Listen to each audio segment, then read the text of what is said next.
Have you ever wondered why it seems like wealth and economic power tend to collect in fewer and fewer hands over time?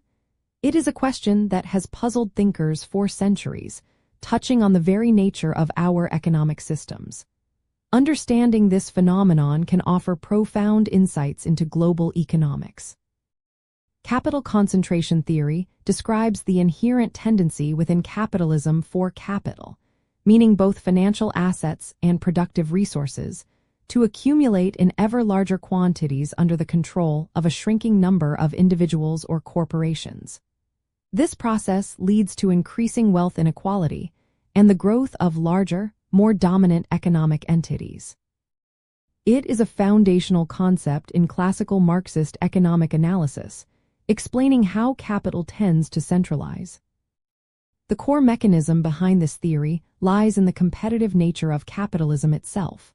Larger capitalists enjoy significant advantages, such as economies of scale, greater access to credit, and the ability to absorb or outcompete smaller firms. Profits generated are often reinvested, allowing these larger entities to grow even further, creating a cycle where capital attracts more capital. This process is often driven by the relentless pursuit of efficiency and market dominance, pushing out smaller players and consolidating economic power. Over time, the internal logic of capital accumulation naturally channels more and more wealth into fewer pockets. To observe this theory in action, one can look at economic trends such as the increasing market share of multinational corporations, the frequency of mergers and acquisitions, and the widening gap between the wealthiest individuals and the rest of society. Examining wealth distribution reports or reports on corporate consolidation can offer tangible examples. Understanding these dynamics helps one interpret economic news and trends, providing a lens through which to analyze shifts in global economic power. An interesting distinction within this theory, particularly in Marxist thought, is between the concentration of capital and the centralization of capital.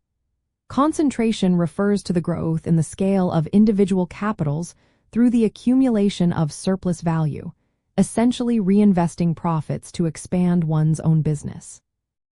Centralization, on the other hand, describes the merging of existing capitals, where larger firms absorb or acquire smaller ones, leading to fewer but larger capital holders. Both processes contribute to the overall trend of capital moving into fewer hands. Grasping capital concentration theory provides a vital framework for understanding the systemic roots of economic inequality.